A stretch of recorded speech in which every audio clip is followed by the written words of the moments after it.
Kryeministër, nëse mund na tregoni pse nuk e rikandiduat Vjosa Osmani sërish për pozitën e presidentës? Por koha do të tregoj dhe atë shumë shpejt se çfarë ka qenë ky lloj planja, kjo lloj skeme që neve të detyrohemi për zgjedhje të përsëritura në mënyrë të padrejtë e të panevojshme, madje edhe prej atyre të cilët thoshin se jo nuk i duam zgjedhjet. Ju po e shihni tash se lëvizjeve të vendosje, unë si kryetare, kryeministër, jam i vetmi në fakt që nuk jam për zgjedhje të reja. Nuk jam për zgjedhje të reja. E ata të tjerët, të cilët thoshin dikur që nuk jam për zgjedhje të reja, tash janë shfaqur në një dritë tjetër. Kryeministër, po e përmendet që i keni 60 ditë në dispozicion, po dekreti është tashmë në rast se gjykata kushtetuese nuk nxjerr masë të përkohshme, i bën që zgjedhjet mbahen më së largu 45 ditë. A merrni pjesë vendosje në këto zgjedhje tu e pas parasysh që jeni duke e kundërshtuar shpërndarjen e kuvendit? Edhe tjetra, presidenti mëngjesin e sotëm tha se ndodhemi në këtë situatë për shkak të personave për shkak të njerëzve të papërgjegjshëm dhe me qëllime të rrezikshme. A konsideroni se jeni person i papërgjegjshëm dhe me qëllime të rrezikshme? Së pari, para këtij dekreti si lëndë në gjykatën kushtetuese, është një lëndë tjetër për mos pjesëmarrjen në seancë plenare e deputetëve të opozitës. Ne ishim 6-6 në sallë, që do të thotë se aty i bie edhe 54 mungonin. Këta 54 e kanë shkel kushtetutën për shkak se nuk kanë lajmëruar pse po mungojnë. Minimalisht kanë mundur të thonë për arsye politike. Ose nuk na pëlqen kandidati. Do të ishte e kuptueshme të thonë për shkak se kemi problem kategorik, kardinal me Glauko Njufsën, ne nuk marrim pjesë. Spaku ta epshin një farë arsyetimi politik, madje edhe me primesa personale, s'ka kur problemi. Por s'dan asnjë arsye. Kjo nuk është e mundshme kështu. Shteti, institucionet me gjatë ndërtohen në mirë besim. Dhe kjo nuk është e mundshme kur ti ndjehesh që nuk ke nevojë të arsyetohesh apo të justifikohesh për mos kryerjen e detyrës. Tashmë je jashtë sistemit. Kuptimi i koherencës së sistemit është që ti ndjehesh i obliguar të shpjegohesh, të përshkruash gjendjen tënde, të mundësisë ose të pamundësisë. Mirë po, të ndjehesh se nuk ke nevojë të arsyetohesh për mungesë, tashmë je jashtë. Pra, në këtë kuptim, unë besoj që para lëndës së dekretit është një lëndë tjetër e cila është dërguar mbrëm. Dhe është konfirmuar nga gjykata kushtetuese që ajo është pranuar. Tash, nëse zonja presidente nuk ka folur me emra, unë se di pse ju shkon juve mendja të kënd. Sepse veçëvizjave të vendosje ishte në sallë, bashkë me Guxon dhe me minoritetet jo serbe. Vetëm një moment, do të thënë, nëse flasim për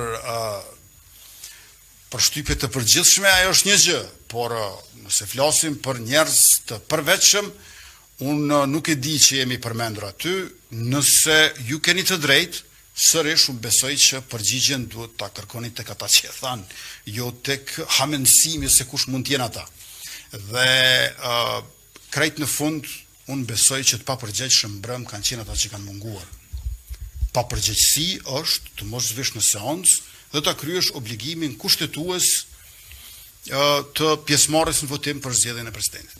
Është e pamundur për mua si një kryeministër demokrat dhe si kryetari i lëvizjes së vendosjes e cila ka statut të saj, në të cilën nuk lejohen blanko marrëveshje. Nuk mund të bëj marrëveshje pa u ditur emrin. Dhe e falenderoj kryetarin Hamza që ka pasur mirë kuptim për këtë reagim timin.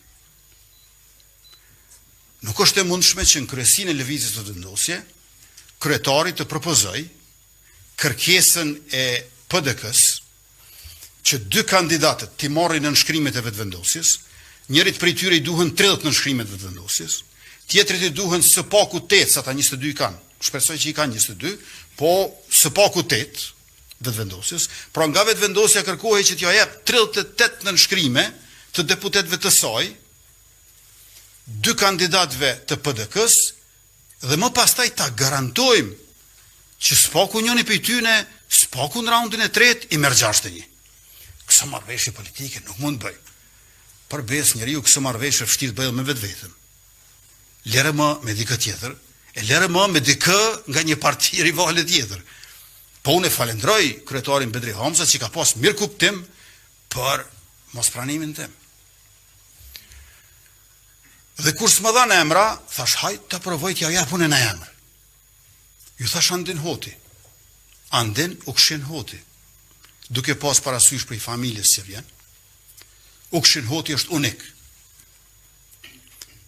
Për nga filozofia politike, ne nuk kemi një mendje tjetër të ngjajshme, jo vetëm në Kosovë, po në barë kombin shqiptar që nga lufta e 2 botërore e këtej.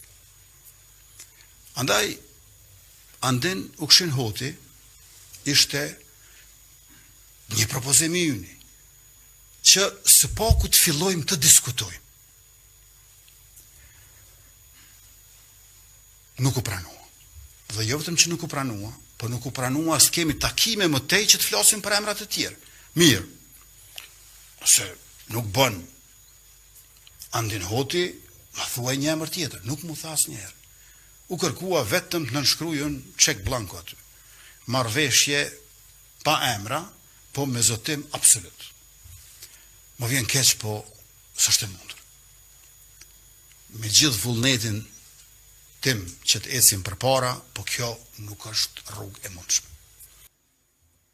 Do të ishte interesi partisë politike që të thotë edhe unë kam një kandidat. Dhe kjo ka ndodhur edhe në të kaluarën. Ta zëm presidenti historik Ibrahim Rugova ka pasur kundër kandidat Rambujen një. Ka qenë më shumë kandidat formal. Po tash unë nuk besoj që ai ka qenë një kandidat formal, por opozita, e cila bashk i ka 43 deputet, nuk do të duhej që ta përjashton të vetën nga mundësia e suksesit. Por kjo tash më ka ndodhur, saksisisht e pyetja juaj. Pra ata, në imagjinatën e tyre, nuk mund të fitojnë më. Pikrish për shkak se ti nuk beson që mund të fitosh ndonjëherë më, krejt çfarë mund të bësh është gjesh kënaqësi që s'fiton as ky tjetri. Ama kjo është esens negative. Sikur se jeta as politika nuk shtyhet me inat. Fatkeqësisht, viti 2025 ka përfunduar sa i përket sjelljes së partive opozitare, po jo sa i përket qëndrimeve të tyre. Sjelljen nuk e kanë si në vitin 2025, po qëndrimet i kanë si në vitin 2025. E ju e dini shumë mirë që në vitin 2025 partitë opozitare nuk gjenin gëzim të sukseset e tyre, por gjenin kënaqësi veç se të mos sukseset tona. Pra, e vetmja mënyrë për t'ju kënaqur ju kanë ngelur nëse nuk ka sukses vetëvendosja. Nuk janë duke provuar më sukseset vetës tyre. Vetëm janë duke shikuar se si mund të ketë dështimet tona.